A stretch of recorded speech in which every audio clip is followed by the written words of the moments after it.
राम सीता राम राम सियावर रामचंद्र भगवान की जय। उमापति महादेव की जय। पवन सुत हनुमान की जय। संतन की जय जय। सब भगतन की जय। राम राम जी, सबको राम राम। जय श्री राम। राम राम जी। राम राम राम राम राम जी। राम राम जी। राम जी। सबको राम जय राम जय जी। राम। राम। जय जय श्री राधे श्याम। दोहा संख्या 140 पर थे हम कल।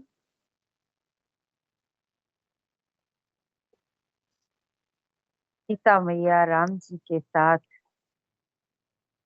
पर्ण कुटी में रह रही हैं और कहते हैं कि वहाँ इतने आनंद में है कि उनको कहीं की याद नहीं आती। वो अपने महलों की याद नहीं आती।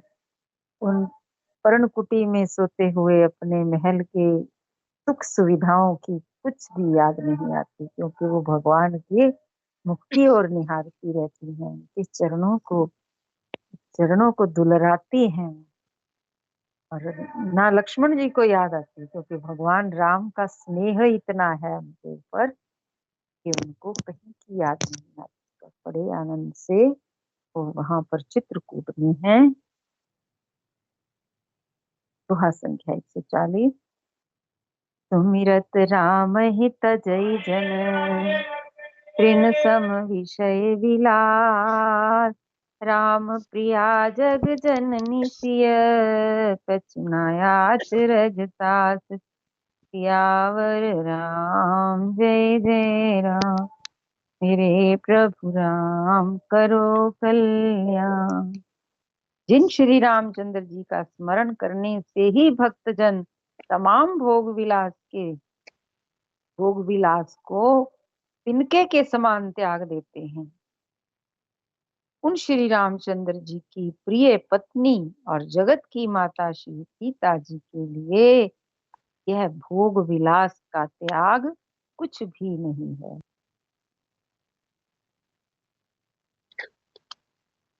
ये लखन जी विधि सुख लही, सोई रघुनाथ करहि सोई कही।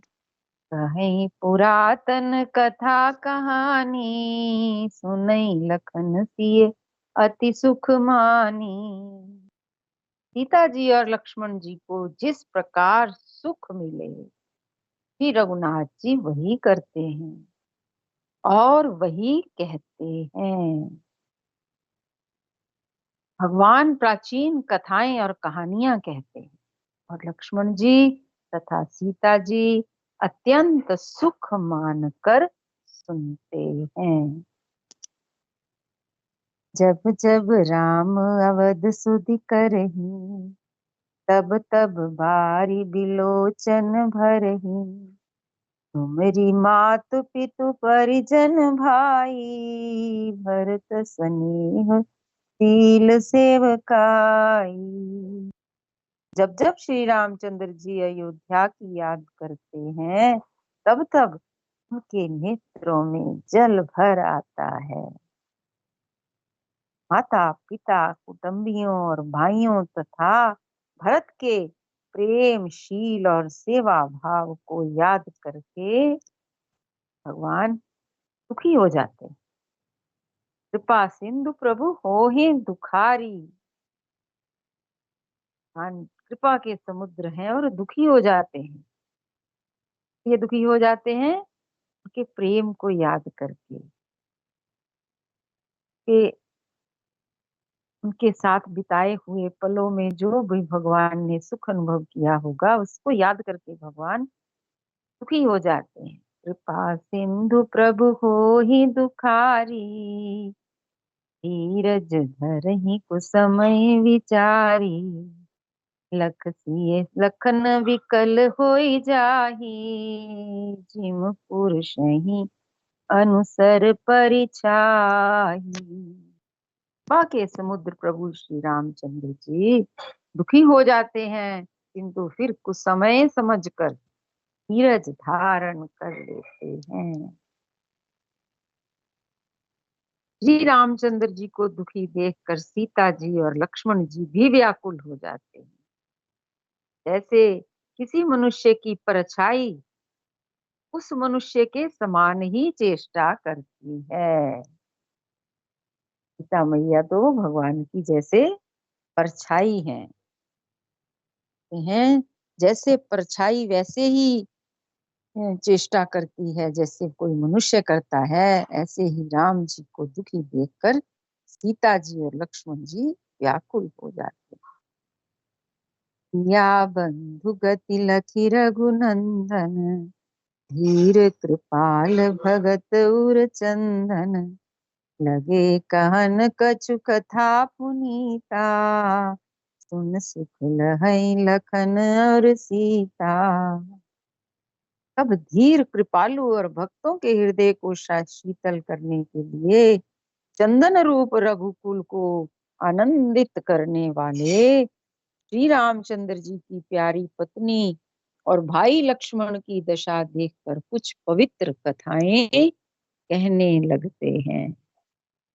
जैसे ही वहां का वातावरण कुछ थोड़ा गमगीन सा हो जाता है तो भगवान क्या करते हैं कि दशा देख करके कि राम जी की पत्नी सीता जी अगर वो दुखी हो रही हैं भगवान के साथ में, भगवान को देख करके लक्ष्मण जी दुखी हो रहे हैं, तो भगवान क्या करते हैं प्राचीन कथाएं कहने लगते, जिन्हें सुनकर सीता जी लक्ष्मण जी सुख प्राप्त करते हैं। दोहा संख्या 141। राम लखन सीता सहित सोहत परन निकेत, जिमि बासव बस अमरपुर, सचिव जयंत समेत। सियावर राम जय जय राम, मेरे प्रभु राम करो कल्याण। लक्ष्मण जी और सीता जी सहित श्री रामचंद्र जी पर्णकुटी में ऐसे सुशोभित हैं जैसे अमरावती में इंद्र अपनी पत्नी शची और पुत्र जयंत सहित बसता है। भगवान कैसे रह रहे हैं जैसे अमरावती में, अमरावती स्वर्ग को भी कहते हैं, इन स्वर्ग में जैसे इंद्र अपनी पत्नी शची और पुत्र जयंत के साथ जैसे बसता है। स्वर्ग लोक की वहां उपमा दी है तुलसी बाबा ने।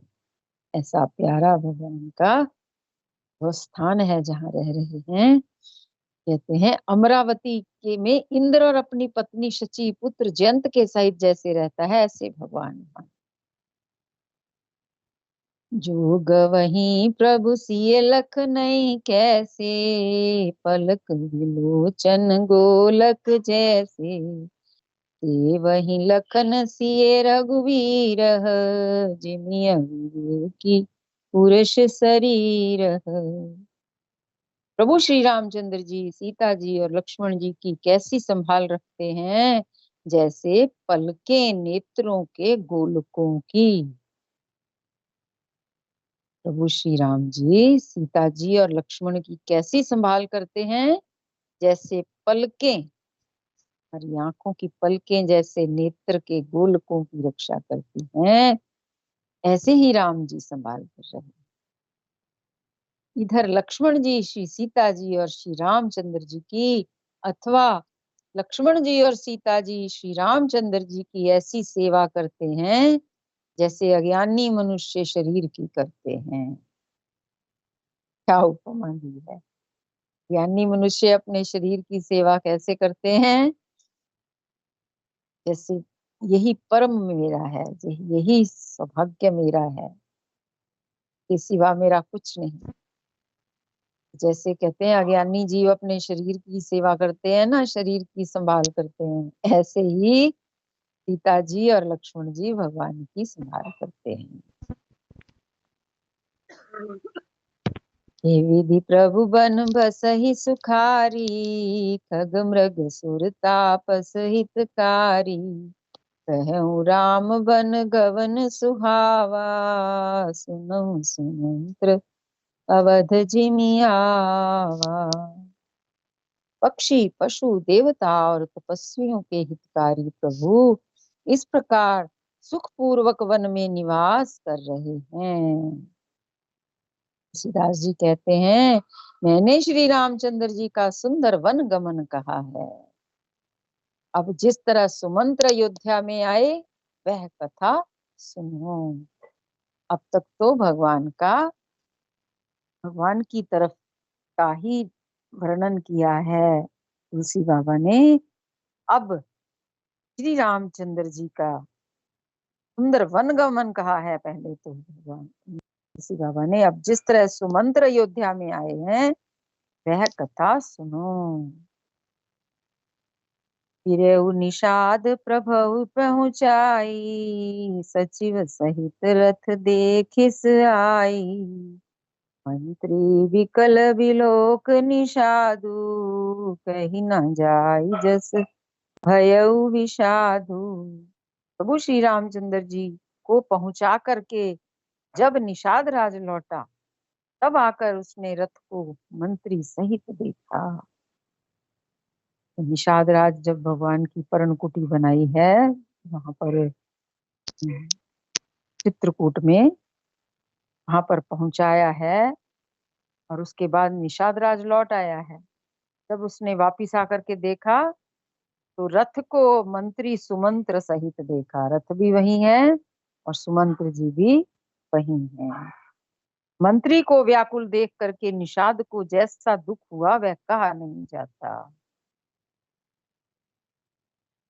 निषाद राज को जैसा दुख हुआ कि मंत्री वहां पर अपने रथ के सहित वहीं पे विराज रहे। निषाद को बहुत दुख हुआ इस बात का। राम राम सिय लखन पुकारी, परे उधर नितल व्याकुल भारी, देखी दखन दिसि है ही नाही, जनु बिनु पंख विहग अकुलाही। निषाद को अकेले आया हुआ देखकर सुमंत्र हा राम हा सीते हा लक्ष्मण पुकारते हुए बहुत व्याकुल होकर धरती पर गिर पड़े। अब तक तो उन्हें ये आशा थी कि शायद कोई लौट आए, लक्ष्मण जी या सीता जी वन के दुखों को देख करके, वन के कष्टों को देख करके कोई वापिस आ जाए। राम का तो उन्हें मालूम था कि उनको तो वनवास ही हुआ है, लेकिन लक्ष्मण जी और सीता जी के आशा थी उन्हें वापिस आने की। जब उन्होंने देखा कोई नहीं आया तो वो पुकारते हुए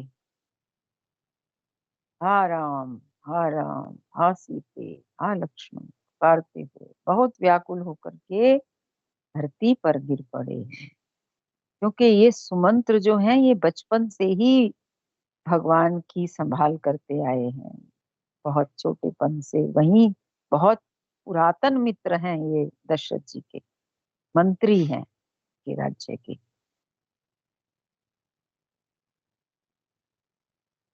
रथ के घोड़े दक्षिण दिशा की ओर जिधर श्री रामचंद्र जी गए थे देख देख कर हिन हिनाते हैं, मानो बिना पंख के पक्षी व्याकुल हो रहे हैं। कहते हैं जानवर भी समझते हैं इस बात को, घोड़े भी समझते हैं भगवान की कि भगवान हमारे से विलग हो गए हैं, चले गए हैं कहीं। घोड़े भी हिन हिनाते हैं दक्षिण की ओर देख देख करके, मानो बिना पंख के पक्षी व्याकुल हो रहे। नहीं तृण चरहि न पियहि जल, मोचहि लोचन बार, व्याकुल भय निषाद सब रघुवर बाज निहार। यावर राम जय जय राम, मेरे प्रभु राम करो कल्याण। वे घोड़े ना तो घास चरते हैं, ना पानी पीते हैं, केवल आंखों से जल बहा रहे हैं। ना पशु पक्षियों को भी कितना प्रेम रहा होगा। आप ये देखिए, उनको प्रेम की भाषा सब जीव जानते हैं, क्योंकि भगवान का स्वरूप ही प्रेम है।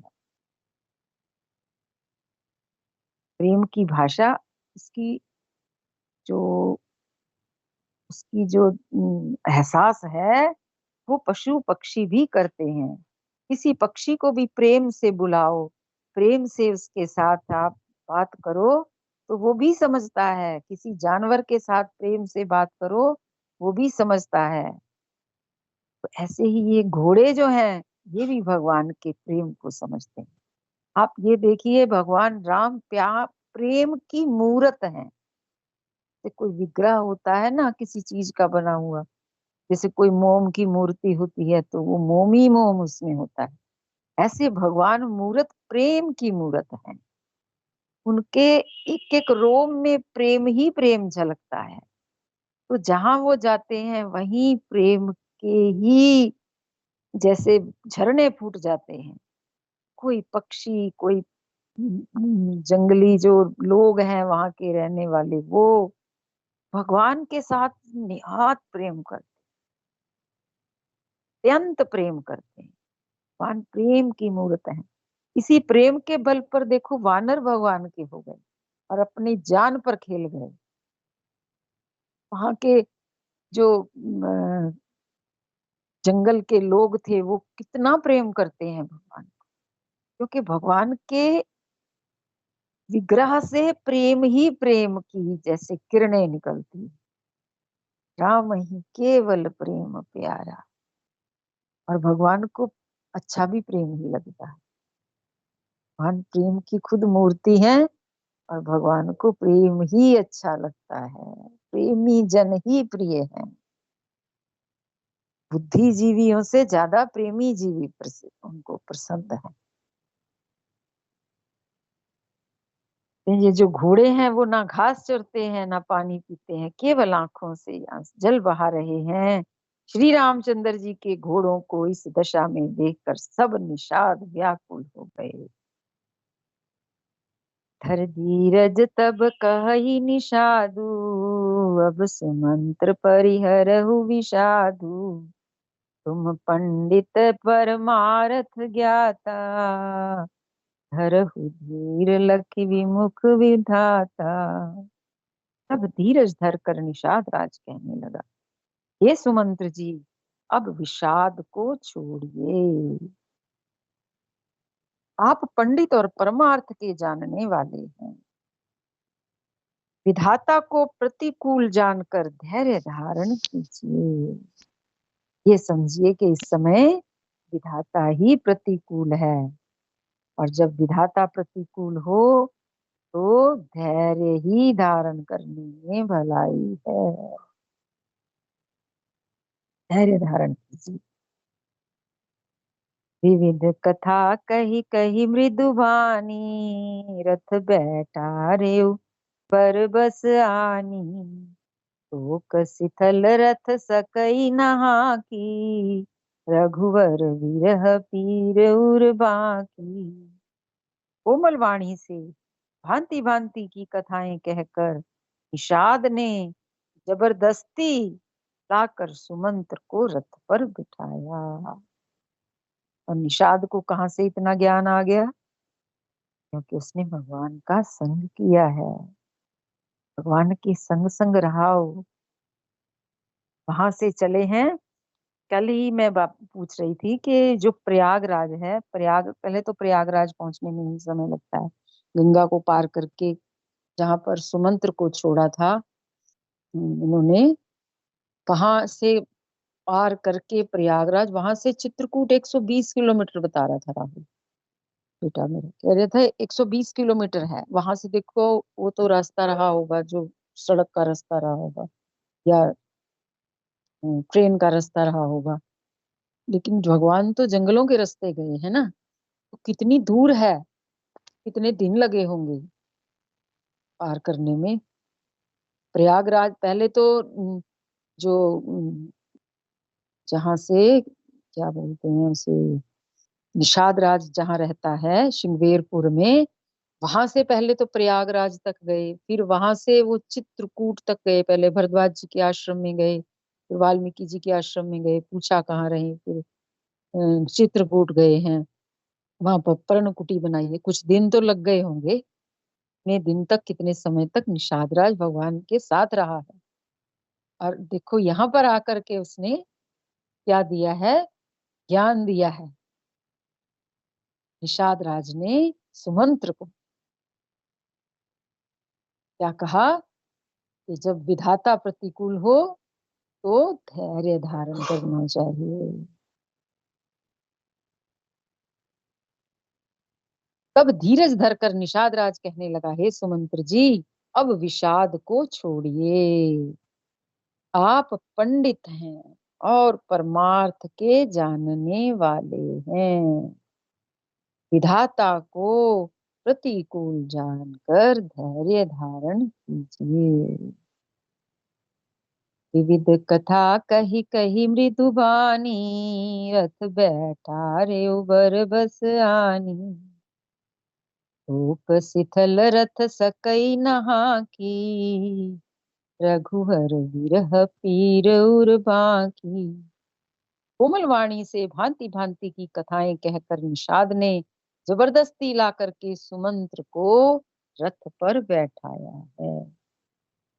ये कोई पहले की प्लानिंग वाली चीज नहीं थी। देखिए कैसे प्रकृति अपने आप ही सारे कार्य कैसे सीरियल वाइज करती जाती है।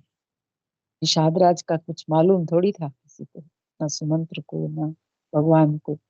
वो अपने आप ही सेतु बनता जाता है। जो कार्य प्रकृति में भगवान ने करना होता है, करवाना होता है, उसके लिए सेतु अपने आप बनता जाता है, रास्ता अपने आप निकलता चला जाता है। अब उसने क्या किया है, विविध कथा कही कही मृदुवानी, रथ बैठा रे बरबस आनी। बहुत तरह की कथा कह करके मृदुल वाणी से उस निषाद ने जबरदस्ती रथ बैठा रे बरबस आनी, बरबस रथ में बिठाया है। जबरदस्ती लाकर सुमंत्र को रथ पर बिठाया है। रोक शिथल रथ सकई नहा की, रघुवर विरह पीर उर बाकी। कहते हैं इतने शोक के मारे शिथिल हो गए, इतने शिथिल हो गए कि रथ को हाँक नहीं सकते। और उनके हृदय में श्री रामचंद्र जी के विरह की बड़ी तीव्र वेदना है। चर फराहि मग चलहि न घोरे, बन मृग न हुआ निरथ जोरे।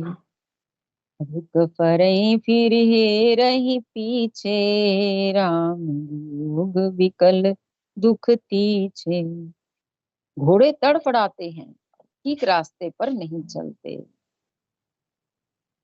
मानो जंगली पशु लाकर रथ में जोत दिए गए। आज जो घोड़े हैं वो सधे हुए मार्ग पर नहीं जा रहे, सधे हुए पांव नहीं चल रहे, उनके लड़खड़ा रहे हैं। ऐसे लग रहा है कोई जंगली पशु ला करके रथ में जोत दिए गए। वे श्री रामचंद्र जी के वियोगी घोड़े कभी ठोकर खाकर गिर पड़ते हैं, कभी घूमकर पीछे की ओर देखने लगते हैं।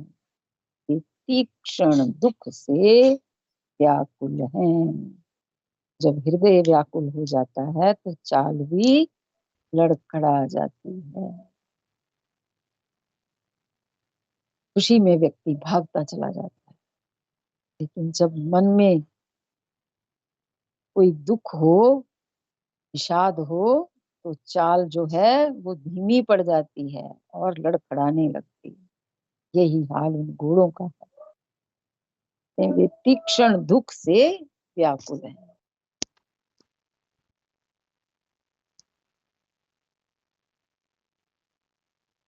जो कहे राम लखन बैदेही, करी करी हित हे रही तेही, बाज बिरह गति कही जिमि जाति, बिनु मन पनिक विकल जही भांति।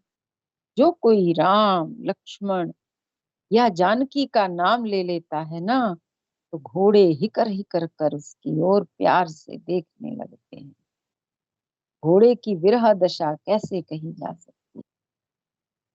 घोड़ों की विरह दशा कैसे कही जा सकती है? वे ऐसे व्याकुल हैं जैसे मणि के बिना सांप व्याकुल होता है। दोहा संख्या 143।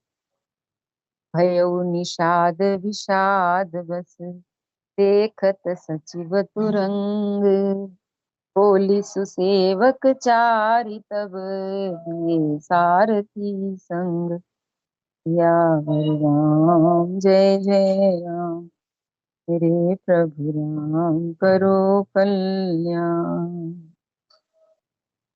मंत्री और घोड़ों की यह दशा देखकर निषाद राज विषाद के बस हो गया। तब उसने अपने 4 उत्तम सेवक बुलाकर सारथी के साथ कर दिए।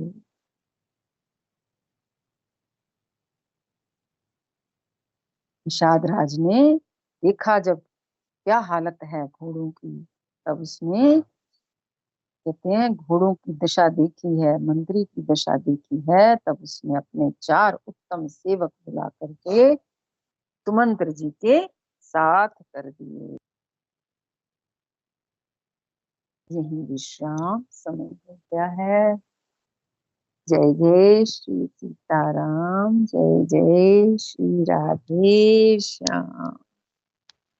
सीताराम सीताराम सीताराम सीताराम, भजमन राम भजमन राम भजमन राम राम राम। सीताराम सीताराम सीताराम, राम राम भजमन राम भजमन राम भजमन राम।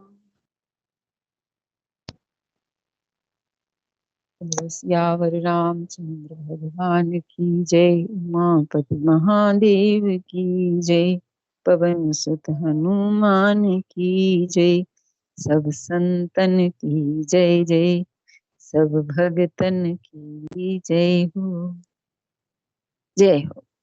राम राम जी, सबको राम राम। जय जय जय सिया राम जी, सभी को राम राम जय जी। जय सिया राम, राम राम राम। राम।